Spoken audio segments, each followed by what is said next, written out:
Alright, so this page is something I would consider to be like a drama-focused page. Like, I mostly just do fun Call of Duty content and some commentary. Live commentary is a lot of things that I've started to do, similar to like how Scump did back in the day, and Birdman, two of which I got the inspiration to do this kind of content for, or from. Same with like, I'm Marksman and stuff too. But man, Call of Duty has been drama central for the last like 3 to like 6 months, from the content side to the game side to the org side. You've had a lot of shit talk in the Call of Duty League, which is good for the league. Then you've had situations like with FaZe, who are just kind of all over the place right now. So I'm bringing this up because I saw a lot of crazy ass tweets the other day from FaZe Santana, between him and Doug Censor Jetski Martin, one of the like players in the Call of Duty Challenger League. He used to be in the Call of Duty World League at some point or another. But they had a little bit of a back and forth on social media the other day, and it was kind of crazy. So for those that do not know, FaZe picked up a new member from, her name is Grace. She's from Stranger Things. And apparently FaZe Rain, who's been on this bit of a crusade for calling out FaZe on a lot of its BS and a lot of its crazy stuff for the last few, months, he kind of called it. He called early on who was going to be the newest FaZe member and said it was going to be Grace from Stranger Things.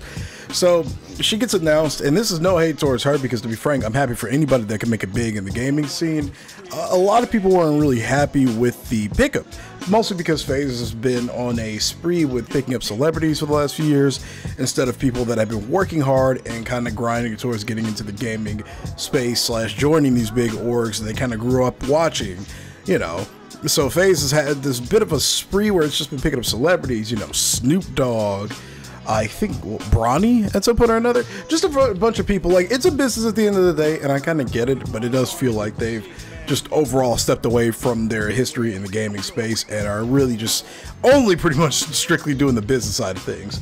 I'll give things like Nuke Squad a pass, with FaZe Swag and that group, because they actually do play Call of Duty, even if it is like Call of Duty Warzone and stuff. People hate it, people love it. It doesn't really matter to me. They play COD and they make content around Call of Duty for the most part, so they get a pass. Like, they're more FaZe than like the regular FaZe is right now. They get a pass. But a lot of people weren't happy with this Grace pickup, and there's been a lot of online criticism, a lot of tweets, people saying, yeah, Rain was right. It's quite obvious that Rain was right. He might have been on to something. And so FaZe Santana, who ironically is from Nuke Squad, took to Twitter to say, really disappointed in some people I call friends hating on the new FaZe recruit, especially girls in the gaming community. You all hate each other the most, and it's sad. Somebody replied, you were never an OG FaZe member, your bias is irrelevant, and he responds with, well, where are they at right now? Talking about the OG FaZe members. And it started a bit of a shitstorm, to say the least. FaZe Rain responds, are you effing dumb? And then Censor jumps in and says, bro, he did the same with me too. Santana responds, didn't you drop 4 kills in a scrim? And Douglas Censor Martin responds with the most lethal, brutal roast that I've seen in a hot minute. Like, this might be the biggest ratio of all time on Twitter. This shit goes in the Twitter Hall of Fame. Yeah, I've also dropped 5 in a match, 7 in a pickup game too, but I've also won the first 2 championships for FaZe and 2 more outside of FaZe. What was your contribution to FaZe that makes you feel like you can disrespect the people who paved the way for you to make a career? God damn. That is just, dude, like, a lot of people have criticized Doug for saying things and kind of being a bit of a interesting online personality, but man, that's the most fucked roast I've ever seen in my life. I literally would delete Twitter after that, and he eventually did delete some of the posts. These are mostly just screenshots, and I'm covering this like a day later almost. And this is not to, pick at Santana or anything. I really don't give a shit. I think all of this stuff is more entertaining than anything. It keeps the gaming space kind of fun and funny in a way, But I just thought this roast was insane. Like, this shit was crack. This is the most notable thing Doug's probably done in the last like 2 or 3 years. There's no diss to Doug. He's had his ups and downs in the challenger scene. He's got in second place in a few like major tournaments too. But like this right here, this was comical. And apparently also Banks and a couple other FaZe members responded. I mean, I'll put the screenshots from Banks up here. But it basically summarizes like this. Bank and the rest of the OGs aren't really participating in the sellout clown show that FaZe Clan has become. And he's just basically disappointed with the way FaZe is right now, and Santana's tweet. That being said, it is kind of funny reading this because I'm pretty certain that a lot of people used to criticize Banks and some of the OGs for selling out. Now, again, this is not a diss. I'm asking about the history of it all because I'm pretty certain a lot of people criticized everybody in FaZe for all this stuff. This is not a diss, it's not a poke, it's none of that shit. I just am trying to get caught up properly on my history. But to summarize, basically, none of the OGs are happy with this tweet, and Santana did eventually apologize with arguably one of the most PR-esque tweets that I've ever seen in the history of gaming ever. I'm gonna keep it a buck. I can't actually find the apology tweet. I don't know what happened to it, but it's definitely not there. But regardless, there have been a couple of people like kind of just chiming in on all of this. There was another smaller apology tweet where he just, you know, apologized to all the OGs they disrespected. I honestly think the whole situation is stupid from my personal perspective.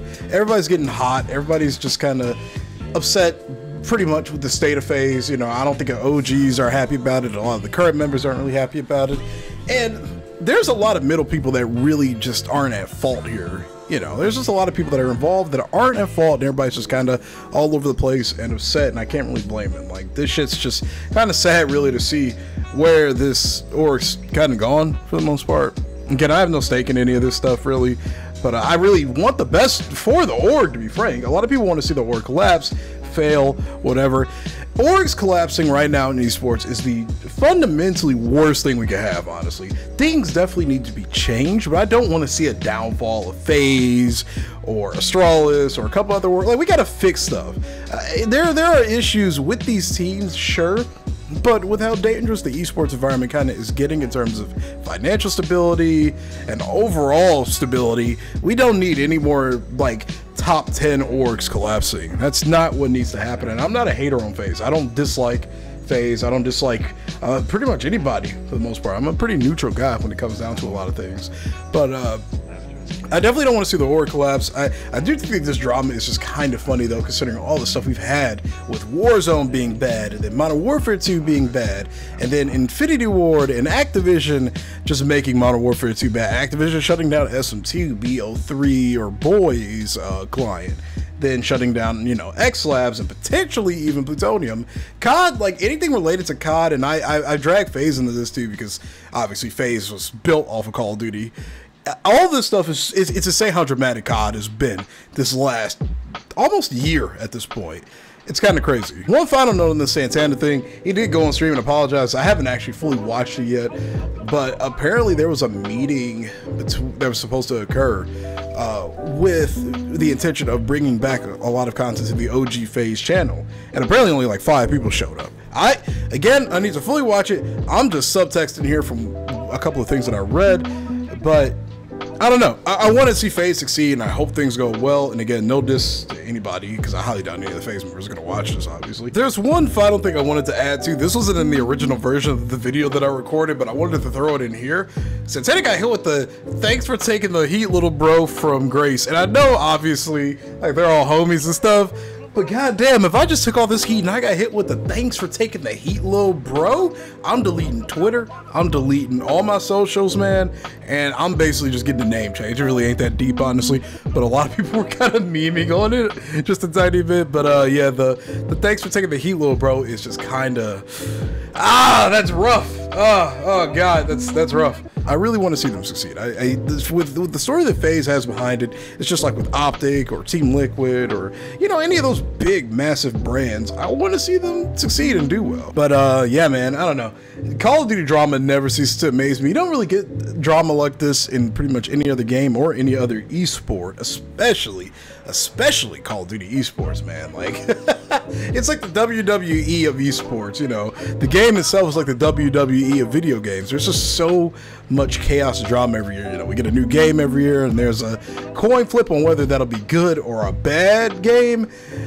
And then we just have so many creators that love going at each other's throats. And I really do feel bad, by the way, for the Grace girl that got picked up for FaZe. Like, this isn't her fault at all. It's just such an awkward timing, I guess, for everybody for the most part. But I don't blame her. I feel happy for her. I like seeing people get picked up to these teams and, you know, just being able to kind of do what they want. I want to see people succeed and do the shit that they want to do in life. That's just how it is. I just feel bad she's getting kind of caught in the crossfire. You know, some people are making this an issue about women in the esports space. Some people are making this an issue about how she doesn't deserve it. I'm not the one to judge who deserves anything, to be frank. I do want to see people that have been working hard and grinding towards these orgs to, you know, get picked up and achieve things. But that being said, I'm not going to hate on the people that do get brought on. I can't hate on somebody richer than me. A lot of people out there really do like hating on people that got more money than them. I'm not one of them, man. I can't do it. I feel like a clown if I do that. Like, I'm trying to get up there, you know what I mean? I can't hate on anybody with more money than me unless they're doing some, like, high-grade, unethical shit. But I don't hate on anybody with literally more money than me. You know, some people hate on, like, OnlyFans girls and shit for doing that stuff. I don't care, bro. Like, I can't hate on somebody for taking advantage of the grind and the opportunity presented above them. Like, you can argue back and forth of whether certain things are immoral or worthy or whatever, but at the end of the day, if the person got more money than me and they're not like a douchebag, I can't be mad at them. I can't. Just not my thing, man. That's not who I am. But this gaming drama, FaZe drama, whatever kind of drama you want to call it, has honestly been kind of hilarious to read through, and curious to see where things are going to go for the future. So if you've kept up with any of this drama, let me know what your thoughts are in the comment section down below, man. And I'm going to do more gaming drama stuff-esque, I guess. You know, there's not a whole lot going on with Call of Duty right now. I'm just kind of bored of everything Call of Duty related. We don't have Boy anymore, so I can't make content on that. I was planning X-Labs content. That's gone. So I don't know. I'm kind of grasping at straws here. But let me know in the comments down below what kind of content you want to see on the channel. Thanks for watching. This is Jay the Gamer. I'll see you later. Peace.